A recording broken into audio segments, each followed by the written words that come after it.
¿Qué patologías conocen o qué patologías hematológicas conocen desde el punto de vista fisiopatológico?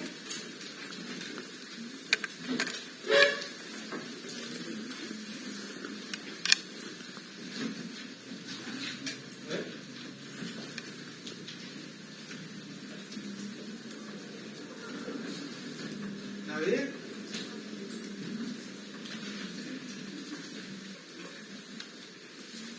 Nadie. Sin miedo. Igual que siempre.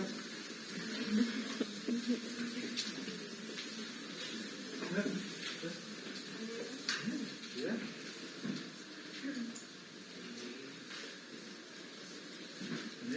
¿Qué más?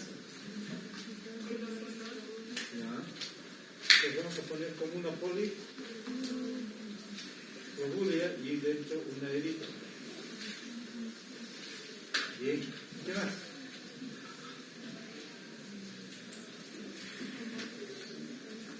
¿Qué pasó?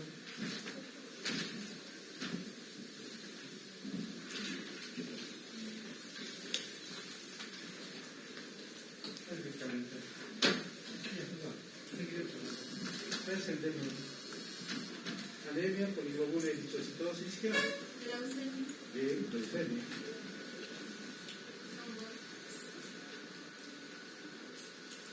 ¿Qué más? Trombosis, bien.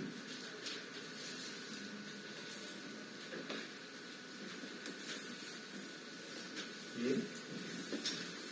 Entonces, anemia, poliglobulia, eritrocitosis, leucemia, trombosis. ¿Perfecto? Ahora me dicen la anemia desde el punto de vista fisiopatológico. ¿Por qué se produce?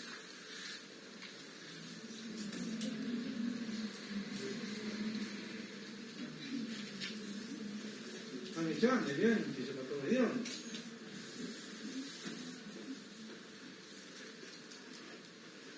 Entonces, ¿cuál sería el mecanismo entonces para generar anemia desde el punto de vista fisiopatológico? ¿Ya? Bien. Entonces, hierro. Disminuir. Bien. ¿Qué más?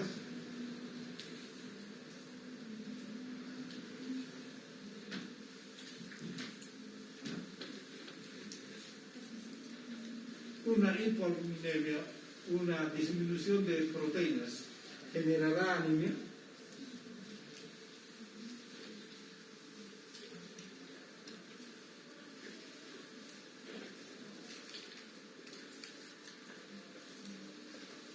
¿Qué dice? ¿Sí? ¿Por qué? ¿Cuál es el componente entonces de la hemoglobina?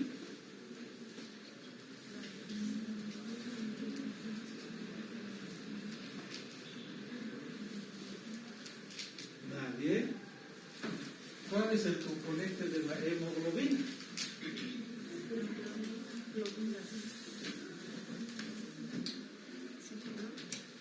¿Cuál es el grupo protésico de la hemoglobina? Grupo M. Bien. Dos partes. ¿Y qué más? Globina. ¿Y qué es la globina? Es una proteína. Ah, vean ustedes. De que si yo tengo una hipoproteinemia, entonces difícilmente voy a formar la hemoglobina. Y si yo tengo un déficit de hemoglobina, voy a tener entonces trastornos de función de transporte de oxígeno. Como parte constitutiva de un síndrome anémico. Entonces, si yo tengo déficit de hemoglobina, ¿qué sintomatología presentará el paciente con anemia? ¿Fatiga? ¿Cómo es la fatiga? ¿Qué diagnóstico? ¿Qué diferencia encuentran entre una fatiga, una adinamia, una astenia?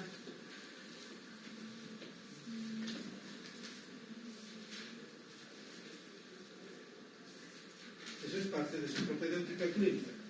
Han hecho, ¿no? Clínica. Entonces, ¿qué clínica va a presentar el paciente con déficit de hemoglobina? Cianosis. Cianosis. Coloración, ¿qué color? Pálido, ya. Entonces habrá palidez. ¿Qué hace?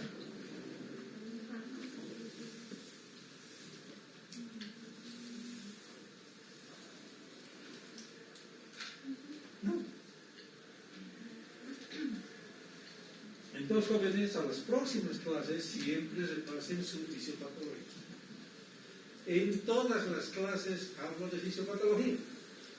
Entonces, no hay día entonces que no hable de fisiopatología. Por lo tanto, entonces ustedes tienen que leer un poquito de esa parte de la hematología, la fisiopatología. Entonces, dense cuenta de que si está habiendo una alteración de este tipo de las partes constitutivas, las partes estructurales de una molécula, voy a tener entonces patología. Y eso es lo que va a referirse también de hematología. Entonces, no solamente entonces es ver y decir esta es una anemia, pero ¿qué tipo de anemia? ¿Será una anemia ferropénica, una anemia de bloqueo? ¿Será una anemia una megaloblástica? ¿Será hemolítica? ¿Será drepanocítica? ¿Será...? ¿Vean? Hay un montón de anemias, un sinfín de anemias, pero con determinadas características, ya sea de causa etiológica, fisiopatológica, bioquímica, mecánica. Y en cada una de esas anemias va a haber un componente que genere. Si yo tengo una prótesis valvular, ¿qué tipo de anemia me generará?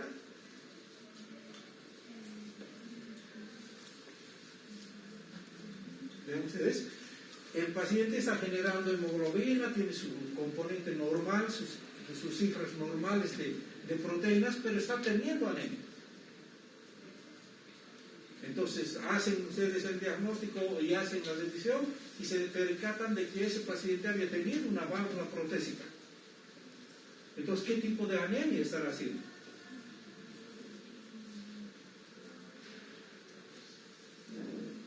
¿Eh? Si es un metal en el organismo, si es algún tejido extraño, ¿qué generará? Destrucción. Entonces está generando hemólisis. Entonces ahora está haciendo ese paciente una anemia hemolítica. También va a ser parte de la hematología. Entonces cuando ven ustedes a un paciente hematológico con signos, sintomatología hematológica, tienen que ver todo al paciente. Todo, no solamente la parte sanguínea, sino tendrán que ver entonces el color de los ojos, el color del cabello, tendrán que ver entonces la piel, tendrán que ver entonces el sistema cardiorrespiratorio, digestivo, etc. Que son manifestaciones clínicas por una alteración hematológica. ¿Verdad? Si ustedes ven el ojo o los ojos amarillos con una ictericia, ¿en qué piensan? Seguramente van a decir que está aumentada la bilirrubina, excelente. ¿En qué patología se aumenta la bilirrubina? Ya, es principal, entonces, porque se están formando ustedes en un ambiente hospitalario, entonces lo primero, y eso es entonces el diagnóstico síndrome, ese es entonces enmarcados. Paciente con ictericia, colecistitis o con una coledocolidiasis o una colangitis. Pero no es así. Porque puede ser también una anemia hemolítica que me está dando este tipo de ictericia. ¿Sí? Entonces el diagnóstico va a ser exacto si no piensan en una anemia hemolítica. Entonces esas cosas vamos a ver y vamos a analizar entonces al transcurrir la clase. Entonces, ¿qué es hematología? Es una ciencia, hemos dicho, es una ciencia, es una especialidad. Hemos dicho entonces sangre es un tejido especializado, colectivo especializado, ¿verdad? Proviene entonces de dos palabras, hematos, o hemato, que significa sangre. Esta sangre, ¿verdad? Tenemos que ver entonces de que la sangre no es estática, no está quieta entonces, ¿verdad? En los vasos ni en el corazón, sino que está en continuo movimiento. ¿sí?, cumpliendo su función de transportar los glóbulos rojos, los blancos, las plaquetas en todo el organismo. Esa es su función, ¿verdad? Claro que sí, cumpliendo sus funciones de tanto físico como químicas. Pero entonces, para hablar de lo que es entonces esa función de la sangre, tenemos que hablar de lo que es la hemodinámica. ¿Y qué es la hemodinámica? ¿Han hecho biofísica? ¿Eh? ¿O no han hecho biofísica? ¿Sí? ¿Han hecho? ¿O ya no hacen biofísica? ¿Qué años han hecho? Aquí a la pregunta.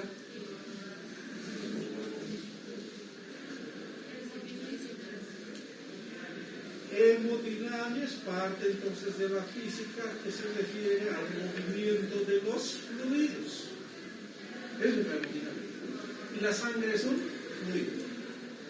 Y tenemos que ver entonces cómo se desplaza la sangre a través de los vasos sanguíneos, ¿verdad? Entonces esa es la parte entonces, de la hemodinámica. Y dentro de esa hemodinámica tenemos que ver una parte, un componente que es la zeología.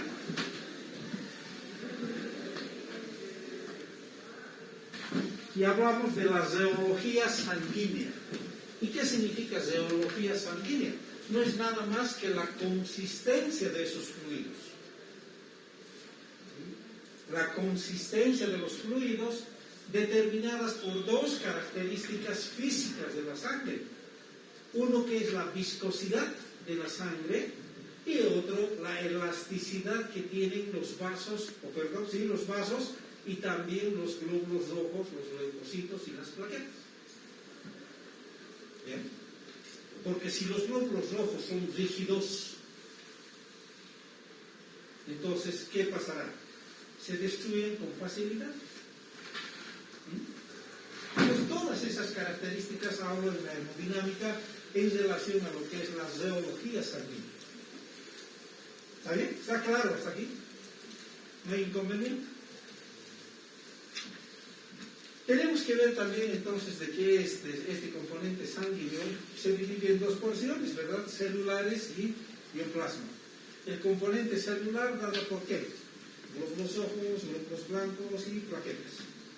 El componente plasmático dado por líquido y todo lo que son proteínas, nutrientes, todo lo que son minerales y no minerales. Componentes orgánicos y no orgánicos. Para hablar de sangre y para hablar entonces de lo que son la patología sanguínea, tenemos que referirnos desde la parte clínica, ¿verdad? ¿Qué clínica, qué signos, sintomatología va a presentar el paciente cuando viene a la consulta? Si yo tengo cefalea, taquicardia, palidez, sudoración profusa, tendré astenia, adinamia, ¿en qué pensaré? En una posibilidad diagnóstica de una anemia.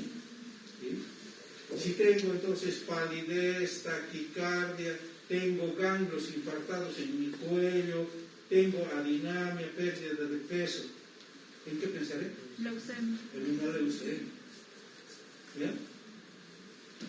Esa clínica que estoy recogiendo con el paciente, tengo que correlacionar con la parte laboratorial.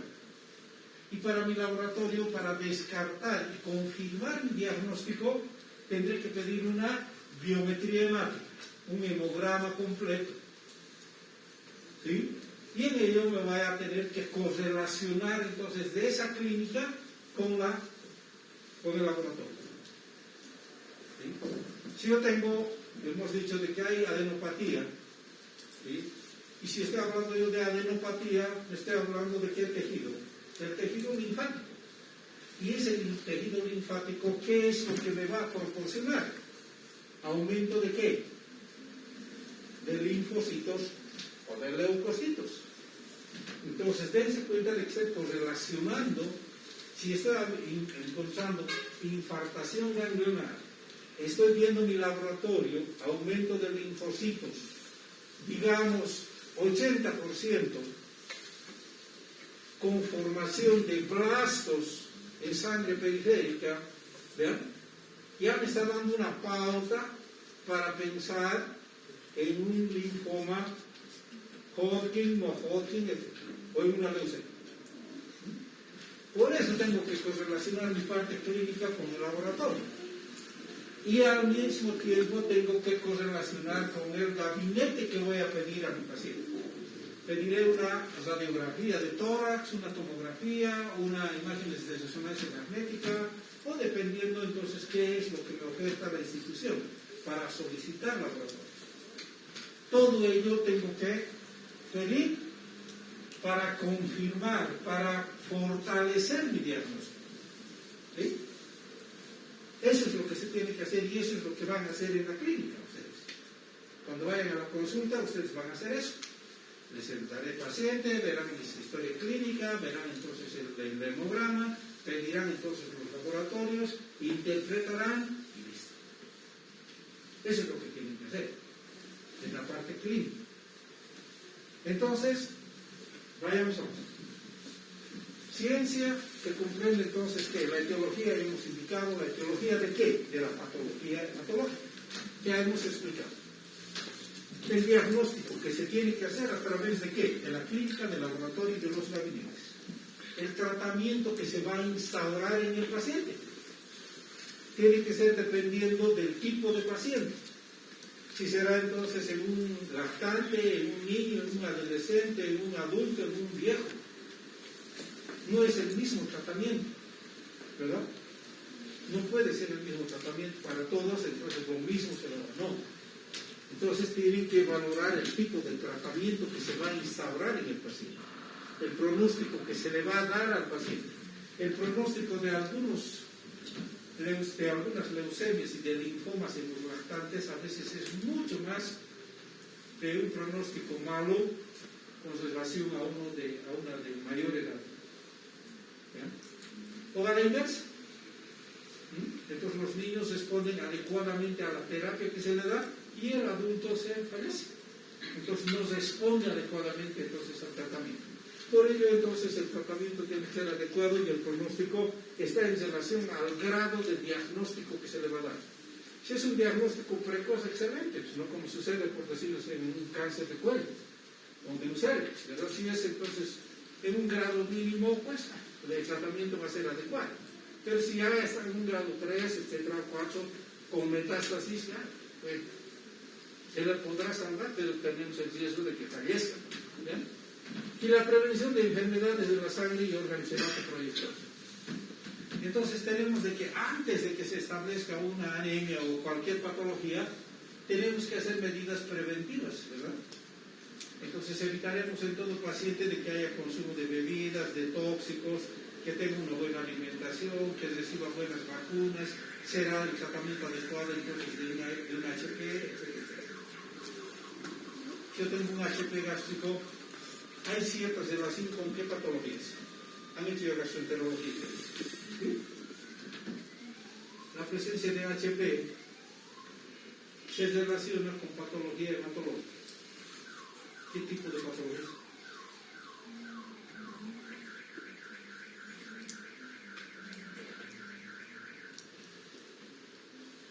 Gastritis. Gastritis, HP. La gastritis y el HP tienen relación con patología hematológica. ¿Qué patología hematológica? Anemia. ¿Qué tipo de anemia? Perniciosa. Bien. ¿Qué más?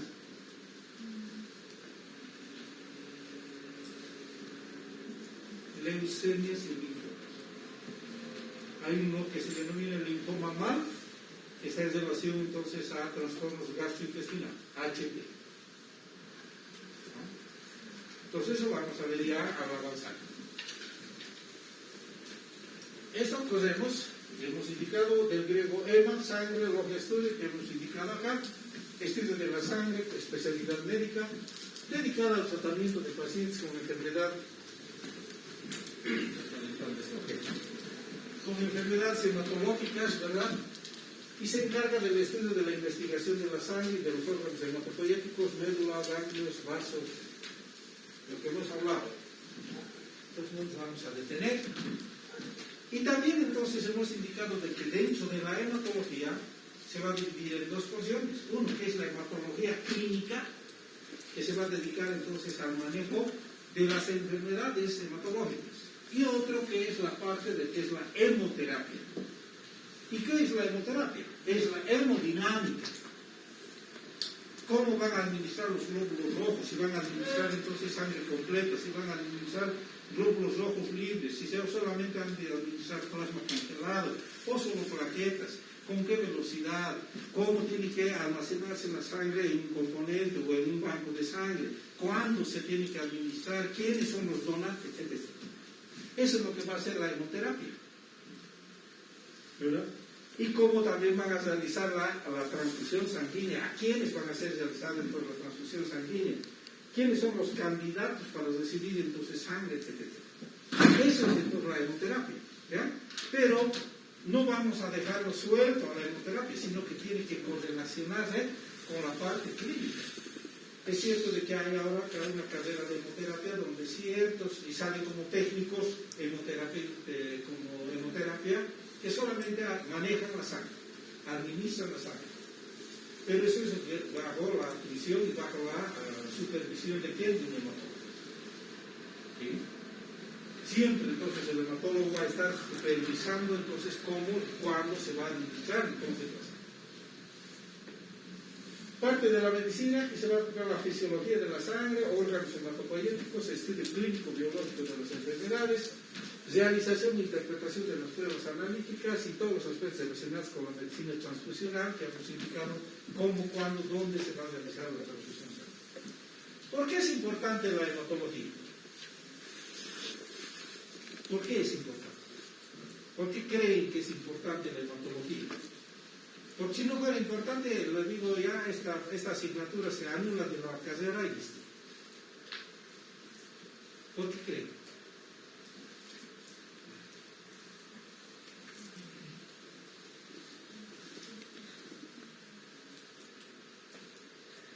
¿No es importante la sangre para ustedes?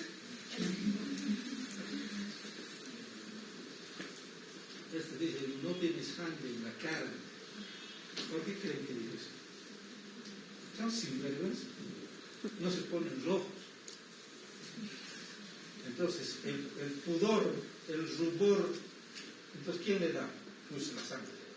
Y eso es entonces una manifestación de que pues, nos está delatando, ¿verdad? Entonces, de algo. ¿Y por qué es importante la hematología? Pues por sus funciones, ¿verdad? Si no hubiera sangre, ¿quién transportaría el oxígeno y quién transportaría el CO2? ¿Quién transportaría los nutrientes, las proteínas, las inmunoglobulinas, anticuerpos? ¿Quién se encargaría del proceso inflamatorio?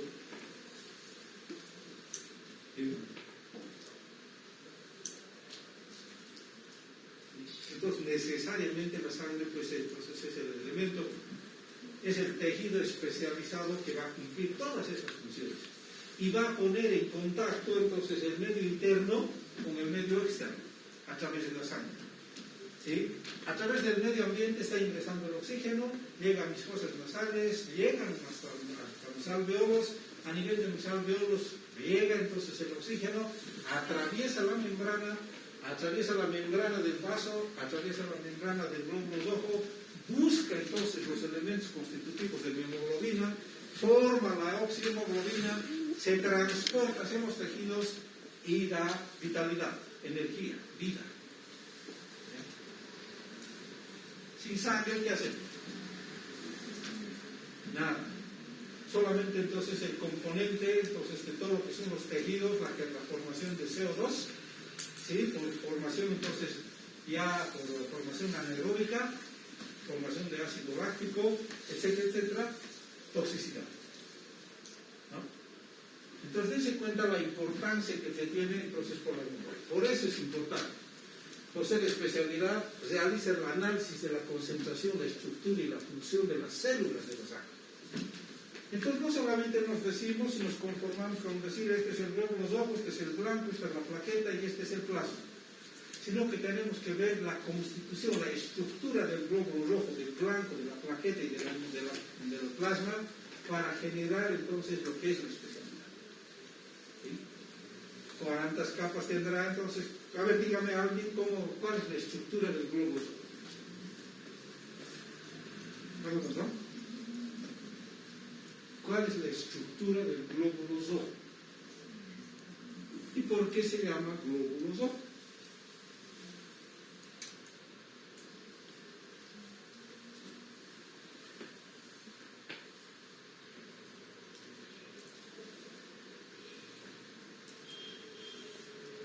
¿Nadie?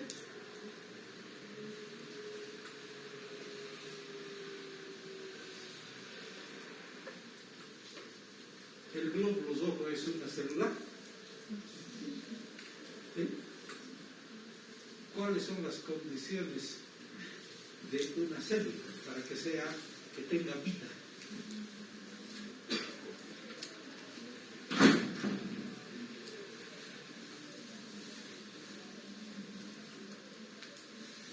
Ya sea célula animal o célula vegetal, tiene que tener entonces características para que cumpla y sea vital dentro de las células. ¿Cuáles son las características? Que tenga núcleo, que tenga organelos. El glóbulo rojo no tiene núcleo.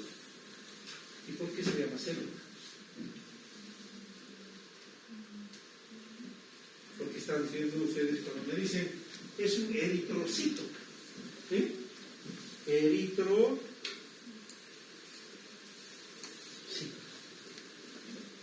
Eritro igual rojo. Cito igual célula. ¿Por qué se estará llamando célula si esto ya no tiene núcleo?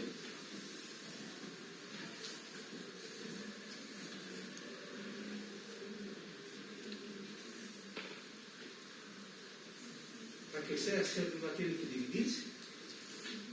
¿Sí? ¿Se divide el glóbulo rojo? No se divide. Ya no tiene mitosis, ya no tiene meiosis. Entonces, ¿por qué se llama célula?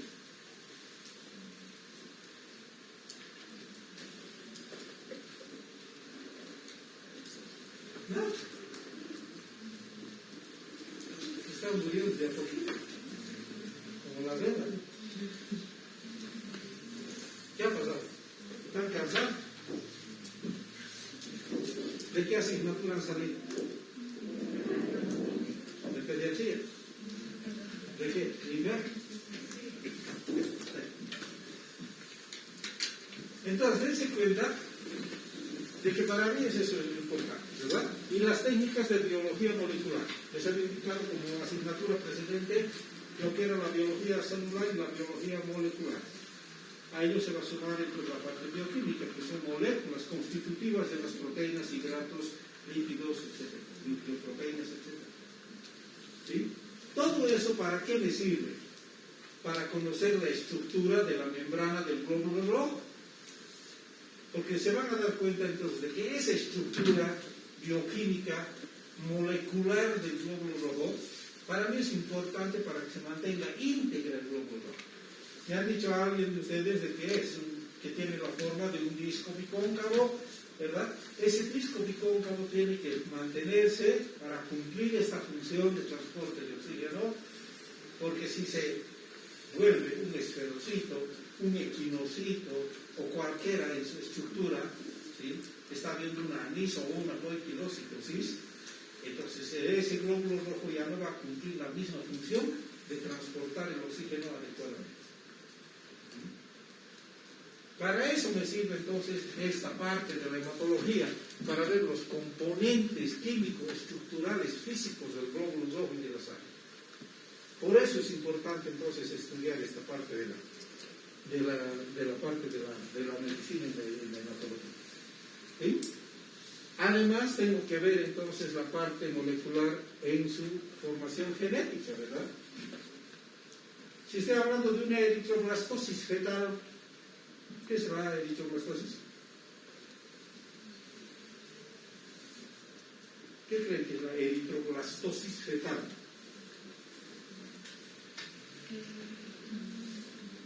Si no me equivoco, doctor, es cuando la madre no asimila la sangre del bebé y el bebé bueno, lo ve como un cuerpo extraño y trata de eliminarlo. Bien. Entonces va a haber una histocompatibilidad, ¿verdad? Una falta de compatibilidad del RH.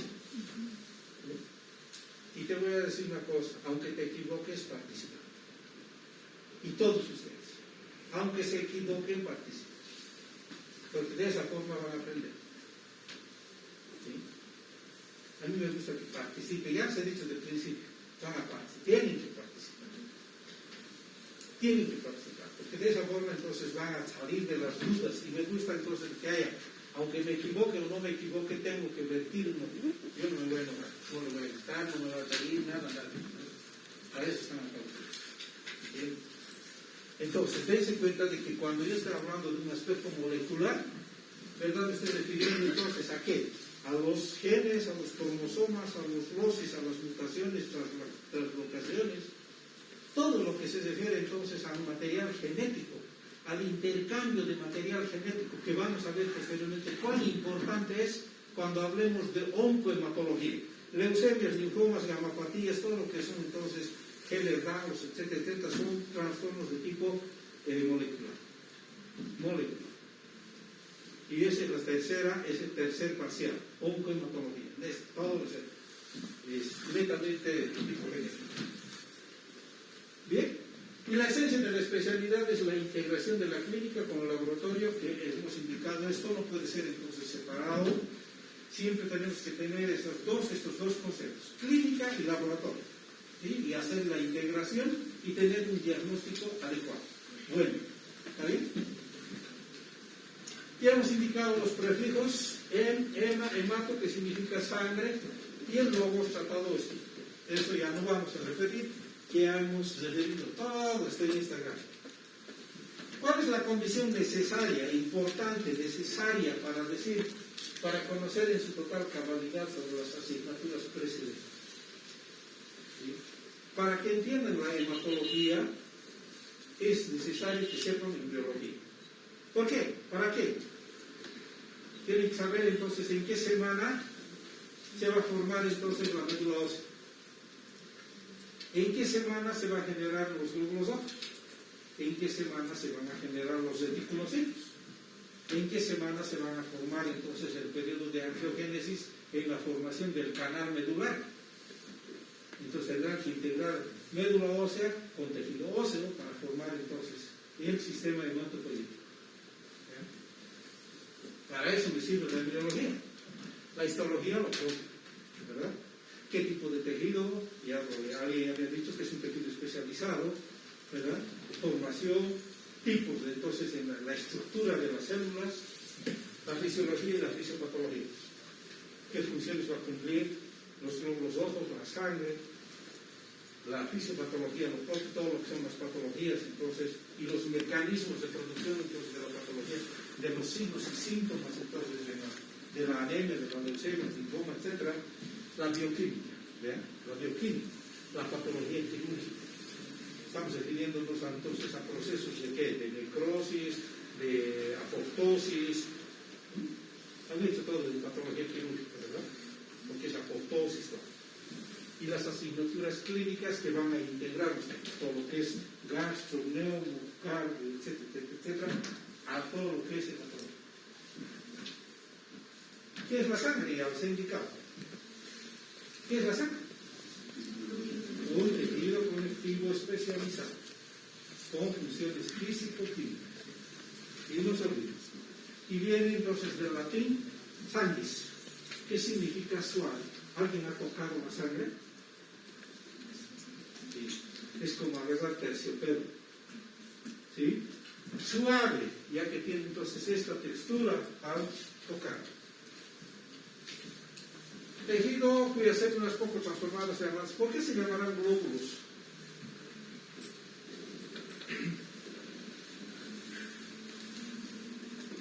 ¿Por qué se llaman glóbulos?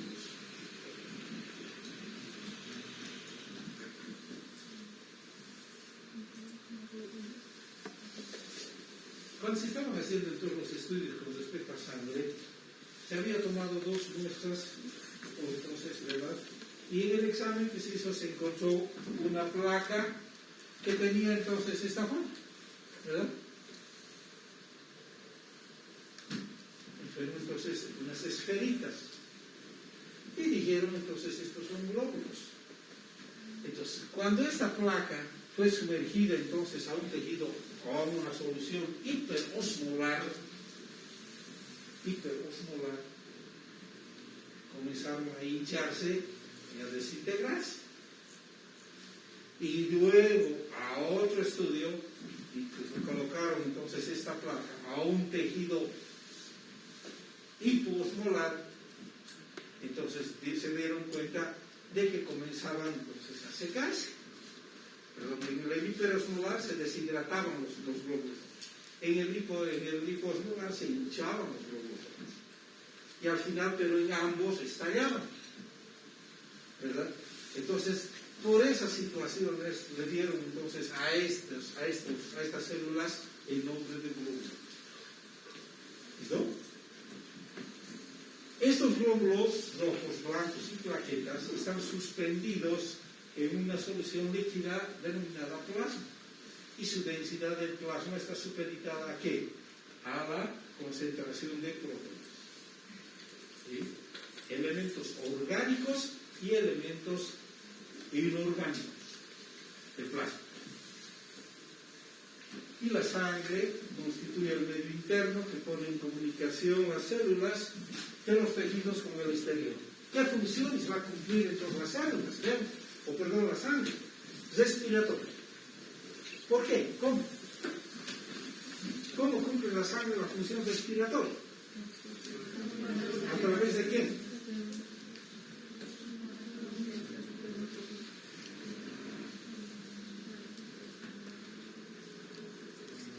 ¿De quién? Glóbulos rojos. La hemoglobina de los glóbulos rojos, no se olviden de que la hemoglobina no se encuentra en forma suelta en el plasma, porque si no va a generar una reacción tóxica, ¿verdad? Y va a generarnos entonces, y eso es lo que sucede en el COVID, ¿verdad? Se destruyen los glóbulos rojos, genera entonces un mecanismo entonces de reacción, ¿verdad? Un mecanismo de oxidación, y lo que determina entonces pues fibrosis o perdón, un proceso entonces de coagulación intravascular diseminada. Entonces la hemoglobina suelta no va, tiene que estar inmersa en el glóbulo rojo. Entonces, la función respiratoria está dada ¿por quién? Por la hemoglobina de los glóbulos rojos, con el transporte de CO2 y de oxígeno. El transporte del oxígeno me da entonces la oxihemoglobina y el CO2 la carboxihemoglobina. Nutritiva, transporte entonces de moléculas nutritivas, desechos metabólicos y de las hormonas. No se olviden, esa es la función nutritiva. La función excretora, todos los residuos del metabolismo celular. Inmunitaria, transporte entonces de qué? De todo lo que son los anticuerpos, inmunoglobulinas, leucocitos. Conservación humoral, tránsito de hormonas, secreciones nutritivas que regulan las funciones y el equilibrio hidroelectrolítico. ¿Tratadas por quién? ¿Quién es el que determina el equilibrio hidroelectrolítico de la sangre? Fisiopatología del edema. Mecanismo entonces de estado. Equilibrio existente entre quién? Entre la presión hidrostática y la coloidosmótica. Presión, equilibrio hidroelectrolítico. Y estas son las funciones de regulación térmica. Sangre caliente, ¿verdad? Es lo que va a determinarnos la temperatura adecuada en nuestro organismo. Regulación de la presión arterial. Un determinado volumen de sangre genera entonces la presión arterial, la tensión arterial y determina entonces dada por el volumen. Y el equilibrio base. ¿Quién va a dar entonces el equilibrio base entonces de la sangre? La hemoglobina. Mecanismo de tampón o barrera entonces que genera entonces ¿qué? Sea acidosis o alcalosis de tipo respiratorio. ¿Está bien? Y nos quedamos aquí y estas son las funciones y el resumen de lo que es sangre. Distribución de transporte, defensa del organismo, hemostasia y hemostasia. Distribución y transporte, nutrientes y desechos. Defensa del organismo, leucocitos. Hemostasia, coagulación de la sangre. Y hemostasia, todo es lo que es el equilibrio. Eso es entonces el equilibrio. ¿Sí? ¿Preguntas hasta aquí? Bien. El día jueves posiblemente haya suspensión porque es famosos compadres. Lamentablemente